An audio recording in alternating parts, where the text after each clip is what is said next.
SSC GD के 2019 में पूछे गए जीके जीएस के 25 इंपॉर्टेंट प्रश्न जो आने वाले जीडी के एग्जाम के लिए काफी ज्यादा इंपॉर्टेंट होने वाला है। तो इस वीडियो में बताए गए 25 प्रश्न को आप ध्यान से देखिएगा, क्योंकि इसी टाइप के प्रश्न जीडी के एग्जाम में पूछे जाते हैं। और यदि आप चैनल पर नए हैं तो चैनल को सब्सक्राइब करके नोटिफिकेशन बेल को ऑल पर प्रेस कर लीजिएगा, क्योंकि इस चैनल के माध्यम से आपको जीडी के 2019, 20 और 21 में पूछे गए सभी प्रश्नों को एक एक करके बताया जाएगा। इसलिए आप चैनल को सब्सक्राइब करके नोटिफिकेशन बेल को ऑल पर जरूरी प्रेस कर लीजिएगा। तो चलिए बढ़ते हम लोग पहले प्रश्न की ओर। देखिए हम लोग का पहला प्रश्न है कि मानव शरीर की सबसे लंबी हड्डी कौन सी है। दोस्तों 4 ऑप्शन दिया गया है, 4 ऑप्शन में से सही आंसर क्या हो जाएगा। तो इस प्रश्न के लिए सही आंसर हो जाएगा ऑप्शन डी, यानी कि फीमर। क्या हो जाएगा दोस्तों, तो फीमर हो जाएगा, यानी कि ऑप्शन डी हो जाएगा इस प्रश्न के लिए सही आंसर। मानव शरीर की सबसे लंबी हड्डी यदि आपसे पूछा जाए तो क्या हो जाएगा दोस्तों, तो फीमर हो जाएगा, जो कि मानव के जांग में पाई जाती है। आपको यह भी बात याद रखना है कि फीमर हड्डी कहाँ पाई जाती है दोस्तों, जांग में पाई जाती है। तो इस प्रश्न के लिए सही आंसर क्या हो जाएगा, तो ऑप्शन डी यानी कि फीमर हो जाएगा। मानव शरीर की सबसे लंबी हड्डी कौन सी है, तो क्या हो जाएगा दोस्तों, तो फीमर हो जाएगा सही आंसर। अब चलिए कुछ इंपॉर्टेंट पॉइंट देख लेते हैं, जैसे कि शरीर की यदि सबसे मजबूत हड्डी यदि आपसे पूछा जाए तो क्या हो जाएगा, जबड़े की हड्डी। और यदि आपसे पूछा जाए कि शरीर की सबसे छोटी हड्डी कौन सी है, तो क्या हो जाएगा, कान में पाई जाने वाली हड्डी अस्टेपिस होती है। क्या होती है, तो अस्टेपिस होती है। तो सबसे मजबूत हड्डी क्या हो जाएगा दोस्तों, तो जबड़े की हड्डी। और सबसे छोटी हड्डी क्या हो जाएगा, तो अस्टेपिस, यानी कि जो कान में पाई जाती है। और सबसे लंबी क्या हो जाएगा दोस्तों, तो फीमर हो जाएगा, जो कि कहाँ पाई जाती है, तो जांग में पाई जाती है। तो इतनी सारी बातें आप इस प्रश्न के बारे में याद रखिएगा। अगला हम लोग का प्रश्न है कि सोवियत संघ किस वर्ष से टूटा था। दोस्तों सोवियत संघ कुल 15 देशों में टूटा था, तो वही आपको बताना है कि किस वर्ष से टूटा था। तो सही आंसर कौन सा हो जाएगा, तो सही आंसर हो जाएगा ऑप्शन डी, यानी कि 1991 ईस्वी में। कब, तो 1991 ईस्वी में सोवियत संघ कुल 15 देशों में टूट गया था, जिसमें से सबसे बड़ा देश निकल के आया था रूस। तो देखिए कुछ इंपॉर्टेंट बातें हैं। सोवियत संघ वर्ष 1991 में 15 देशों में टूट गया था। रूस क्षेत्रफल में विश्व का सबसे बड़ा देश है, और रूस एशिया और यूरोप महाद्वीप के बीच में स्थित है, तथा भारत क्षेत्रफल में विश्व का 7वां सबसे बड़ा देश है। तो दोस्तों सोवियत संघ जो कुल 15 देशों में टूट गया, उसमें से सबसे बड़ा देश निकल के आया था कौन, तो रूस। तो रूस के ही बारे में है कि रूस क्षेत्रफल में विश्व का सबसे बड़ा देश है, और रूस एशिया और यूरोप महाद्वीप के बीच में स्थित है। तो आपको यह भी पता होना चाहिए कि भारत क्षेत्रफल में विश्व का 7वां सबसे बड़ा देश है। तो दोस्तों इतनी सारी बातें आप याद रखिएगा। हम लोग देखते हैं अगला प्रश्न, जो कि अगला प्रश्न है कि नर्मदा नदी मध्य प्रदेश के किस स्थान से निकलती है। दोस्तों काफी इंपॉर्टेंट है, आपको बताना है नर्मदा नदी मध्य प्रदेश के किस स्थान से निकलती है।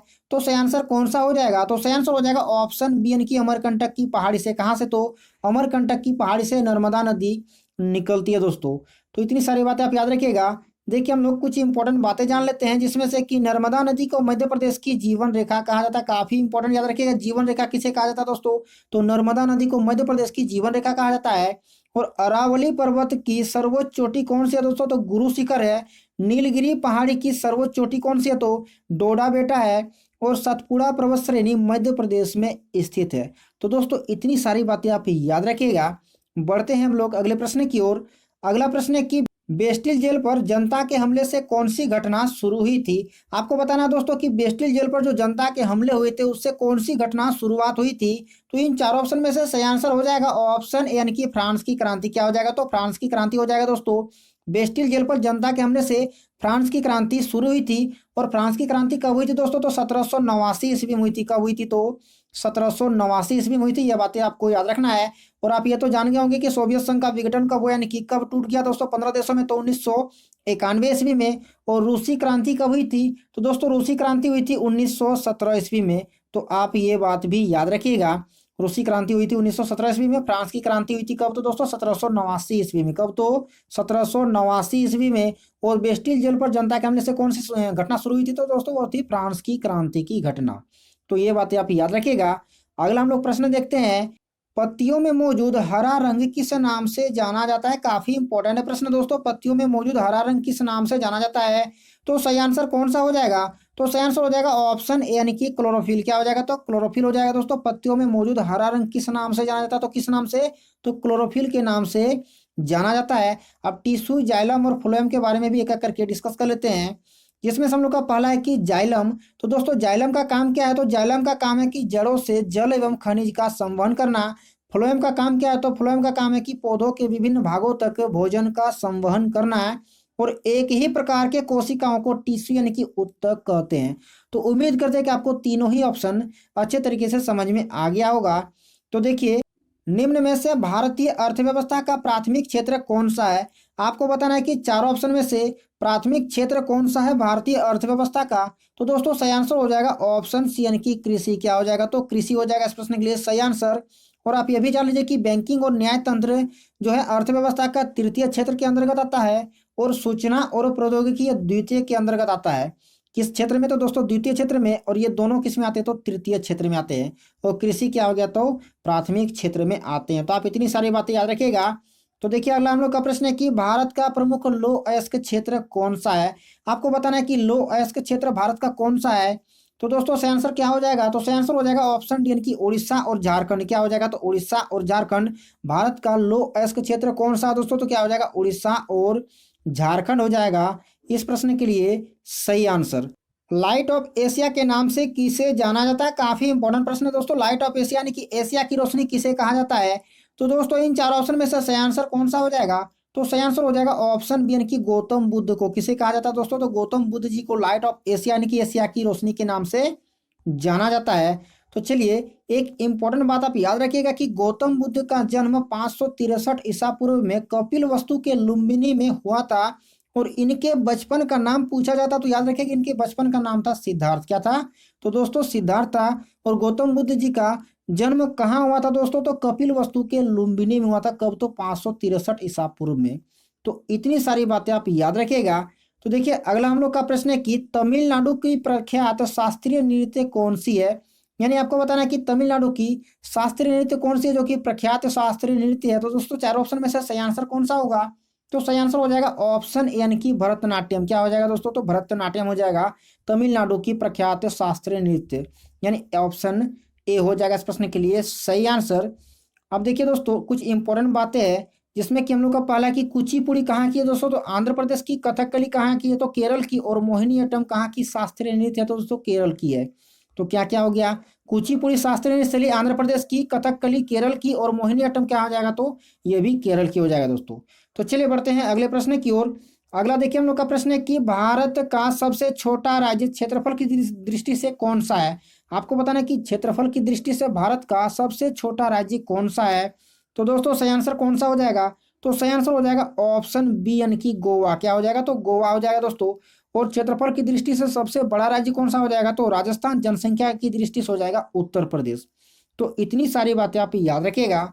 तो देखिए, अगला हम लोग का प्रश्न है कि निम्नलिखित में से कौन से स्थल पर 1920 में भारतीय राष्ट्रीय कांग्रेस की बैठक हुई थी, यानी कि आईएनसी की बैठक हुई थी? आपसे यही पूछा गया है कि 1920 में जो भारतीय राष्ट्रीय कांग्रेस की बैठक हुई थी वो कहाँ हुई थी। तो दोस्तों सही आंसर कौन सा हो जाएगा? तो सही आंसर हो जाएगा ऑप्शन सी यानी कि नागपुर में। कहाँ हुई थी? तो दोस्तों 1920 में कहाँ हुई थी?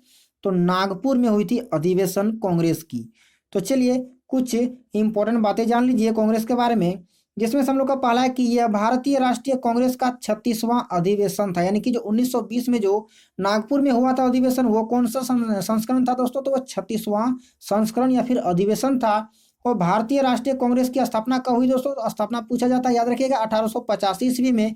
किसके द्वारा हुई दोस्तों? संस्थापक कौन थे? तो ए.ओ. ह्यूम थे। कौन थे? ए.ओ. ह्यूम। और इंपॉर्टेंट प्रश्न पूछे जाते हैं कि भारतीय राष्ट्रीय कांग्रेस के प्रथम अध्यक्ष कौन थे दोस्तों? तो डब्ल्यू.सी. बनर्जी थे। कौन थे?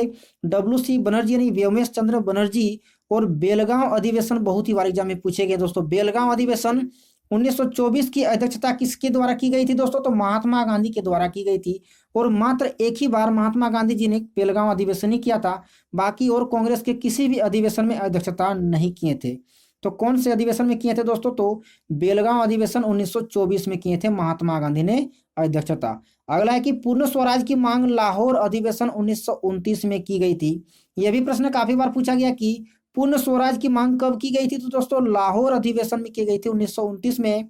और लाहौर अधिवेशन 1929 की अध्यक्षता किसने किया था दोस्तों? तो नेहरू जी ने किया था, यानी कि जवाहरलाल नेहरू जी ने किए थे। तो इतनी सारी बातें आप आईएनसी के बारे में याद रखिएगा। देखिए, अगला हम लोग का प्रश्न है कि लावनी किस राज्य का प्रसिद्ध लोक नृत्य है? तो दोस्तों यदि आप लोक नृत्य के बारे में यदि आप प्रश्न नहीं जानते हो तो मैंने एक प्रॉपर वीडियो बनाया लोक नृत्य के बारे में, तो आप जाकर के देख सकते हैं। डिस्क्रिप्शन में मैं लिंक दे दूंगा। तो अभी हम लोग का है कि लावनी किस राज्य का प्रसिद्ध लोक नृत्य है। तो दोस्तों सही आंसर क्या हो जाएगा? तो सही आंसर हो जाएगा ऑप्शन बी यानी कि महाराष्ट्र। कहाँ की है? तो दोस्तों महाराष्ट्र का क्या है? तो प्रसिद्ध लोक नृत्य कौन है? तो दोस्तों लावनी। लावनी कहाँ का प्रसिद्ध लोक नृत्य है? तो क्या हो जाएगा? महाराष्ट्र हो जाएगा इस प्रश्न के लिए सही आंसर। अब देखिए अगला हम लोग का इंपॉर्टेंट प्रश्न है, वो कौन सी एक पक्षी है जो शांति का प्रतीक माना जाता है? यानी कि आपको बताना है कि शांति का प्रतीक किस पक्षी को माना जाता है। तो दोस्तों सही आंसर क्या हो जाएगा? तो सही आंसर हो जाएगा ऑप्शन ए यानी कि कबूतर यानी कि पिजन को। किसे? तो दोस्तों कबूतर को माना जाता है शांति का प्रतीक। और आप यह भी याद रखिए कि भारत का राष्ट्रीय पक्षी कौन है दोस्तों? तो मोर हो जाएगा। और सबसे छोटा यदि आपसे पक्षी पूछा जाए तो क्या हो जाएगा? Humming bird. राष्ट्रीय पक्षी दिवस कब मनाया जाता है दोस्तों? क्या हो जाएगा? 12 नवंबर। और पक्षियों का अध्ययन बहुत ही इंपॉर्टेंट दोस्तों, पक्षियों का अध्ययन क्या कहलाता है? तो ऑर्निथोलॉजी कहलाता है। तो इतनी सारी बातें आप याद रखिएगा। प्रश्न हम लोग का है कि वो कौन सी एक पक्षी है जो शांति का प्रतीक है? तो क्या हो जाएगा? कबूतर हो जाएगा दोस्तों इस प्रश्न के लिए सही आंसर। अब चलिए बढ़ते हैं हम लोग अगले प्रश्न की ओर। देखिए अगला हम लोग का प्रश्न है कि निम्न में कौन सा अंतःस्रावी तंत्र का हिस्सा नहीं है? आपको बताना है कि चार ऑप्शन में से अंतःस्रावी तंत्र का हिस्सा कौन नहीं है। तो दोस्तों सही आंसर कौन सा हो जाएगा? तो सही आंसर हो जाएगा ऑप्शन ए यानी कि लार ग्रंथि। क्या हो जाएगा? तो ऑप्शन ए हो जाएगा दोस्तों इस प्रश्न के लिए सही आंसर यानी कि लार ग्रंथि। कुछ इंपॉर्टेंट बातें भी जान लीजिए, जिसमें से हम लोग का पहला है कि लड़ो और उड़ो हार्मोन किसे कहा जाता है दोस्तों? तो वो एड्रिनल ग्रंथि से निकलती है, एड्रिनलिन हार्मोन। क्या हो जाएगा? एड्रिनलिन हार्मोन जो कि एड्रिनल ग्रंथि से निकलती है। पीनियल ग्रंथि को तीसरा नेत्र कहा जाता है, याद रखिएगा पीनियल ग्रंथि को तीसरा नेत्र कहा जाता है। और थाइमस ग्रंथि प्रतिरक्षा प्रणाली का एक विशिष्ट अंग है। तो दोस्तों इतनी बातें आप याद रखिएगा इस प्रश्न के बारे में। अगला हम लोग प्रश्न देखते हैं, जो कि अगला प्रश्न है कि इंग्लिश चैनल तैर कर पार करने वाली पहली भारतीय महिला कौन है? आपको बताना है कि इंग्लिश चैनल तैर कर पार करने वाली पहली भारतीय महिला कौन है। तो दोस्तों सही आंसर कौन सा हो जाएगा? तो सही आंसर हो जाएगा ऑप्शन डी यानी कि आरती शाह। क्या हो जाएगा? तो आरती शाह हो जाएगा इस प्रश्न के लिए सही आंसर। इंग्लिश चैनल तैर कर पार करने वाली पहली भारतीय महिला कौन है दोस्तों? तो क्या हो जाएगा? आरती शाह हो जाएगा इस प्रश्न के लिए सही आंसर। अगला हम लोग का प्रश्न है कि नमक का रासायनिक नाम क्या है? दोस्तों काफी इंपोर्टेंट, नमक का रासायनिक नाम क्या है? तो चारों ऑप्शन में से सही आंसर कौन सा हो जाएगा? तो दोस्तों सही आंसर हो जाएगा ऑप्शन डी यानी कि सोडियम क्लोराइड यानी NaCl। क्या हो जाएगा? तो सूत्र भी याद रखिएगा NaCl हो जाएगा, सोडियम क्लोराइड नमक का रासायनिक सूत्र। तो चलिए देखिए अगला हम लोग का प्रश्न है कि डीएनए का पूर्ण रूप क्या है? यानी कि डीएनए को आपको बताना है कि पूर्ण रूप यानी कि फुल फॉर्म क्या होता है। तो दोस्तों चार ऑप्शन में से सही आंसर कौन सा हो जाएगा? तो सही आंसर हो जाएगा ऑप्शन बी यानी कि डीऑक्सी राइबोन्यूक्लिक एसिड। डीएनए का फुल फॉर्म है क्या है दोस्तों? डीएनए का पूर्ण रूप क्या है? तो डीऑक्सी राइबोन्यूक्लिक एसिड हो जाएगा। और आरएनए का भी फुल फॉर्म याद रखिए, आरएनए का फुल फॉर्म होता है राइबोन्यूक्लिक एसिड। आरएनए का फुल फॉर्म क्या होता है दोस्तों? Ribo nucleic acid. तो चलिए बढ़ते हैं हम लोग अगले प्रश्न की ओर। देखिए अगला प्रश्न है कि निम्नलिखित में से कौन बहुकोशिकीय जीव नहीं है? यानी कि बहुकोशिकीय जीव कौन सा चार ऑप्शन में से नहीं है? तो दोस्तों सही आंसर कौन सा हो जाएगा? तो सही आंसर हो जाएगा ऑप्शन बी यानी कि अमीबा। क्या हो जाएगा? तो ऑप्शन बी हो जाएगा इस प्रश्न के लिए सही आंसर, याद रखेगा काफी इंपॉर्टेंट दोस्तों। अब आप अमीबा के बारे में कुछ बातें जान लीजिए, जिसमें से पहला है कि अमीबा प्रोटोजोआ संघ का एक जीव है। किस संघ का जीव है दोस्तों? तो प्रोटोजोआ संघ का एक जीव है। और अमीबा का वैज्ञानिक नाम क्या होता है दोस्तों? तो अमीबा प्रोटियस। क्या होता है? Amoeba Proteus. तो वैज्ञानिक नाम भी आप याद रखिएगा।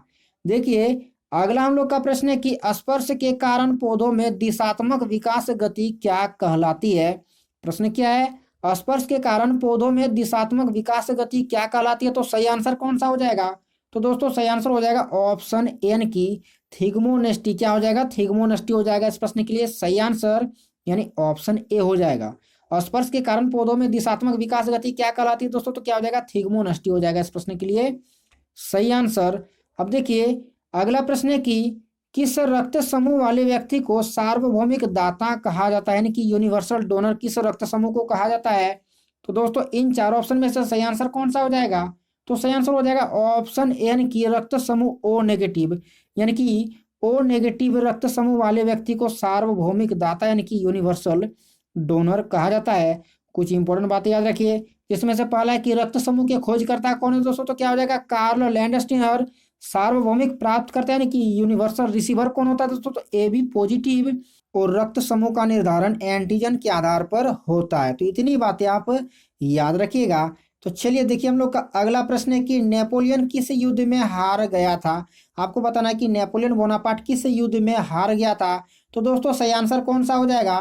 तो सही आंसर हो जाएगा ऑप्शन बी यानी कि वाटरलू के युद्ध में। और दोस्तों वाटरलू का युद्ध कब हुआ था? तो 1815 ईस्वी में हुआ था, आप ये भी याद रखिएगा। नेपोलियन किस युद्ध में हार गया था दोस्तों? तो क्या हो जाएगा? वाटरलू के युद्ध में हार गया था। कब दोस्तों? तो 1815 ईस्वी को। तो इतनी सारी बातें आप याद रखिएगा। देखिए अगला हम लोग का प्रश्न है कि निम्नलिखित में से कौन सबसे कठोर पदार्थ है? तो ध्यान दीजिएगा, सबसे कठोर पदार्थ आपसे पूछा गया है। तो दोस्तों सही आंसर कौन सा हो जाएगा? तो सही आंसर हो जाएगा ऑप्शन बी यानी कि हीरा। क्या हो जाएगा? तो हीरा हो जाएगा। कब? जब आपसे सबसे कठोर पदार्थ पूछा जाएगा। यदि आपसे सबसे कठोर धातु पूछ दिया जाए तो क्या होगा दोस्तों? तो आप यह भी याद रखिए कि सबसे कठोर धातु क्या होता है? तो प्लेटिनम होता है। और हीरा का अपवर्तनांक कितना होता है? तो दोस्तों हीरा का अपवर्तनांक होता है 2.417। कितनी होती है? तो दोस्तों 2.417 होती है हीरा का अपवर्तनांक। तो इतनी बातें आप याद रखिएगा। बनारस हिंदू विश्वविद्यालय की स्थापना किसने की थी? यानी कि बनारस हिंदू विश्वविद्यालय की स्थापना किसने की थी? संस्थापक कौन थे दोस्तों? तो सही आंसर कौन सा हो जाएगा? तो सही आंसर हो जाएगा ऑप्शन डी यानी कि मदन मोहन मालवीय। क्या हो जाएगा? मदन मोहन मालवीय हो जाएगा। यानी ऑप्शन डी हो जाएगा दोस्तों इस प्रश्न के लिए सही आंसर। तो चलिए बढ़ते हैं अगले प्रश्न की ओर। अगला हम लोग का प्रश्न है कि भारत की पहली महिला मुख्य चुनाव आयुक्त कौन थी? क्या दोस्तों प्रश्न? भारत की पहली महिला मुख्य चुनाव आयुक्त कौन थी? तो दोस्तों सही आंसर कौन सा हो जाएगा? तो इस प्रश्न के लिए सही आंसर हो जाएगा ऑप्शन सी यानी कि रमा देवी। क्या हो जाएगा दोस्तों? तो ऑप्शन सी हो जाएगा इस प्रश्न के लिए सही आंसर। और आप इंपॉर्टेंट बात याद रखिए कि कार्यकाल कितने दिन का था? तो दोस्तों 26 नवंबर 1990 से 11 दिसंबर 1990 तक। कब कब? तो दोस्तों 26 नवंबर 1990 से 11 दिसंबर 1990 तक। और जो प्रतिभा देवी है, इसमें हम लोग का पहला ऑप्शन में कि प्रतिभा देवी, तो वो प्रथम महिला राष्ट्रपति थी। क्या दोस्तों? तो प्रतिभा देवी सिंह जो पाटिल है वो कौन थे? तो दोस्तों तो प्रथम महिला राष्ट्रपति। और मीरा कुमार दोस्तों कौन थी? तो दोस्तों प्रथम महिला लोकसभा अध्यक्ष। आपको ये भी याद रखना है कि मीरा कुमार कौन थे? तो दोस्तों प्रथम महिला लोकसभा अध्यक्ष थे। तो इतनी सारी बातें आप याद रखिएगा। अब देखिए हम लोग का लास्ट का एक प्रश्न है। पुस्तक द ओरिजिन ऑफ स्पीसीज के लेखक कौन है? दोस्तों काफी इंपॉर्टेंट है पुस्तक, बायोलॉजी का पुस्तक है। द ओरिजिन ऑफ स्पीसीज के लेखक कौन है दोस्तों? तो क्या हो जाएगा? तो इस प्रश्न के लिए सही आंसर हो जाएगा ऑप्शन सी यानी कि चार्ल्स रॉबर्ट डार्विन। क्या हो जाएगा? चार्ल्स रॉबर्ट डार्विन यानी कि ऑप्शन सी हो जाएगा इस प्रश्न के लिए सही आंसर। पुस्तक है कौन सी दोस्तों? तो द ओरिजिन ऑफ स्पीसीज के लेखक कौन है? तो दोस्तों क्या हो जाएगा? Charles Robert Darwin. तो दोस्तों इस वीडियो में इतना ही था। मिलते हैं हम लोग इसके नेक्स्ट वीडियो पर, जो कि फिर लेके आएंगे आपके लिए 25 इंपॉर्टेंट प्रश्न जो कि 2019 के जीडी के एग्जाम में पूछे जा चुके हैं। तो अभी तक यदि आपने चैनल को सब्सक्राइब नहीं किया तो आप चैनल को सब्सक्राइब कर लीजिएगा, नोटिफिकेशन बेल को ऑल पर प्रेस कर लीजिएगा। तो चलिए मिलते हैं हम लोग किसी और वीडियो पर, तब तक के लिए आप सभी का धन्यवाद।